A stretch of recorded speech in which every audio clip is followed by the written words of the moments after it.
I've had more than one time the privilege to be up here on stage with Mr. Stan Lee. Here's my take. Besides I love this man.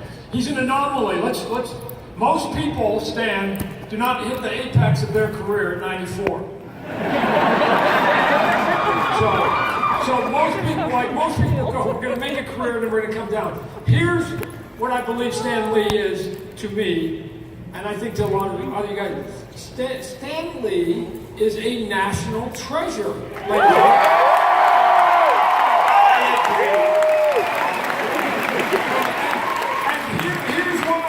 Here's why I say it. I think you can almost count on hands the number of people that have made an impact on people's lives in the world. Not here in America, in the world, right? So I look at, as much as we've had a good run at image, and some of us artists and some of the people who stood in line, none of us have been able to dent the planet, right? And Stan Lee, with his characters, whether you know him personally or you just know his characters, this man has touched the planet, and I hope he gives us another 15 years and he goes out on top at 110.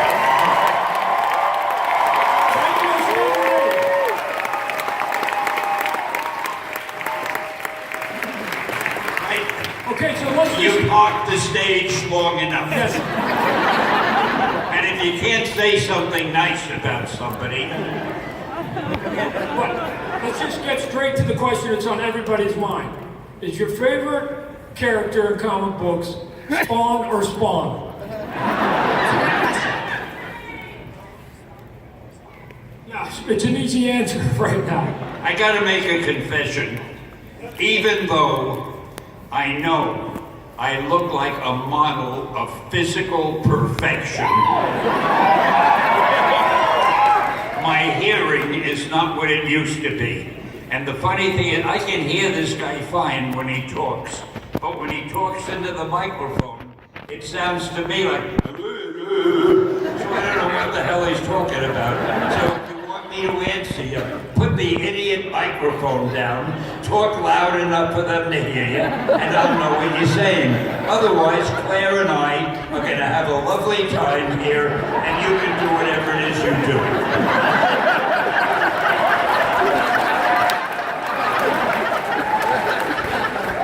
I'm not easy. I should have warned you about that.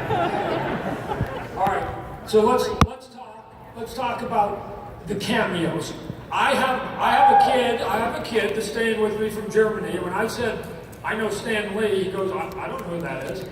And then I showed him a picture. He said, what? Who is this person? From Germany, Berlin. And then I said, here, I'll show you a picture on Google. And the moment I showed him Stan's picture, he went, I know that guy. He's in all the movies. So you're famous. So let's talk about the cameos. How did the cameos come about? How'd your cameos come about?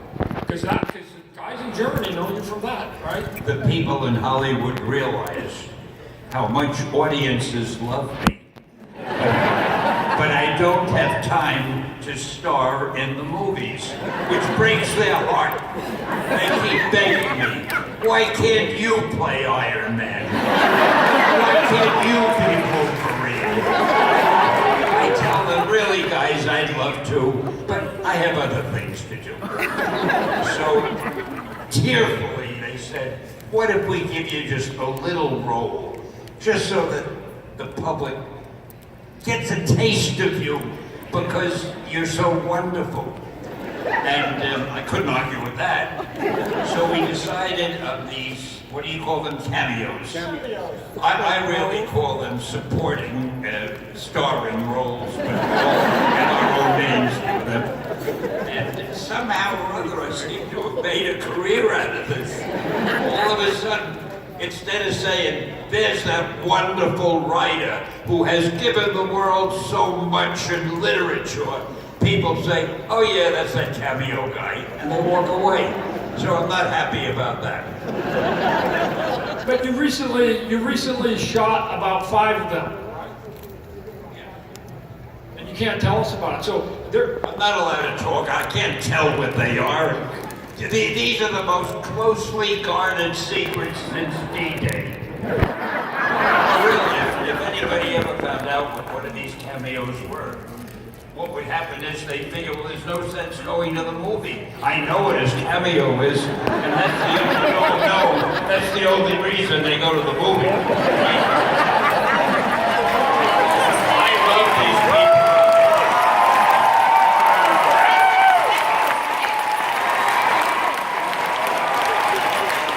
Todd, I think we should talk about Spider-Man. Let's talk about Spider-Man. Oh, sure, great. This is the guy who wrote and drew one Spider-Man issue that sold more copies of Spider-Man than any other issue. I hate him so you'll never know. Sadly, I was just trying to emulate what you were doing, only better.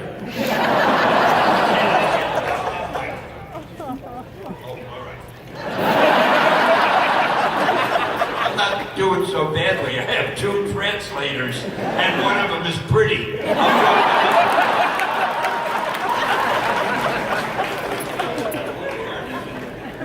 Are we finished? We go No, now? Spider-Man. No, talk to us about Spider-Man. Talk about the invention of Spider-Man with Jack Kirby coming on and doing the artwork and giving the costume. Jack Kirby didn't do Spider-Man.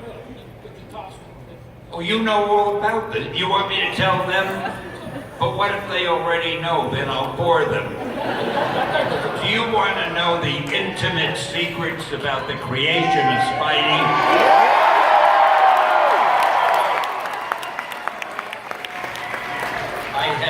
This had better be good, too. See, he interrupts. That's what I hate about this man. He interrupted me. I was just starting. I was getting them in the mood.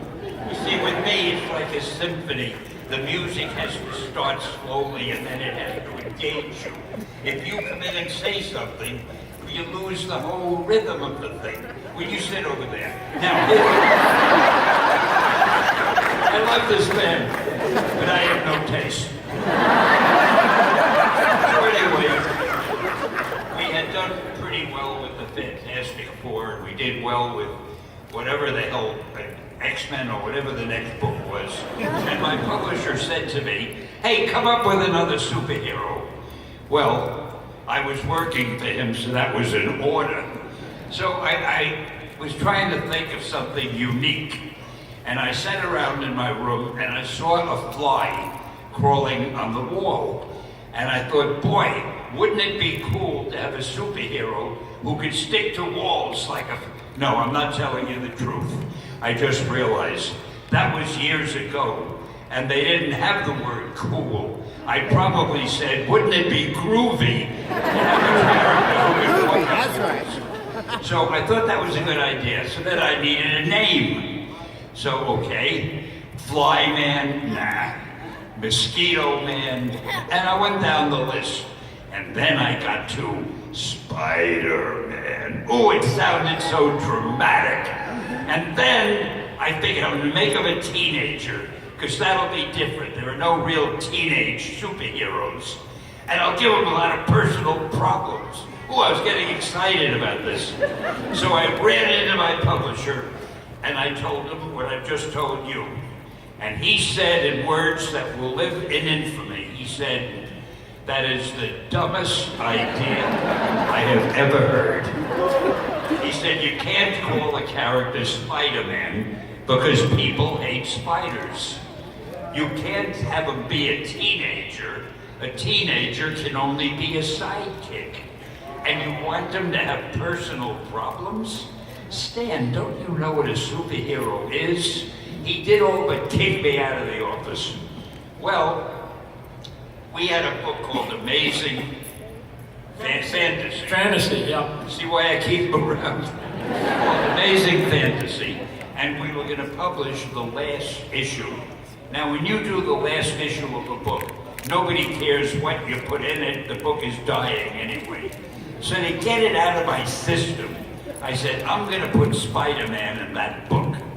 And I called Jack Kirby, who at that time was the guy I went to for everything. And I asked him to draw Peter Parker, make him just an ordinary kid and so forth. and he drew a page that was beautiful.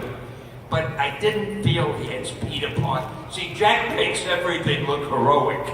He made Peter Parker look like Captain America. So I figured, hell, we'll go somewhere else. And I went to Steve Ditko, who draws things that are a little more realistic in that sense. And I asked Steve to do Peter Parker, and he did, and I liked it. And I had Steve do a whole 20-page story, and we featured it in Amazing Fantasy and put it on the cover. And I forgot about it. A month later, after the sales figures were in, my publisher came running into my office and he said, Stan, do you remember that character of yours, Spider-Man, that we both liked so much? My publisher. And he said, let's make a series, because he had gotten the sales figures and it was the best-selling book of the month. So that's how Spider-Man was born.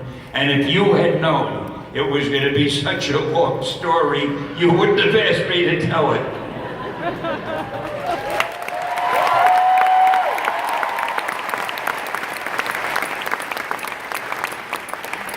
Now, most of you don't know, maybe you do, back when we were drawing, even just before I got into the business, everything was based in New York.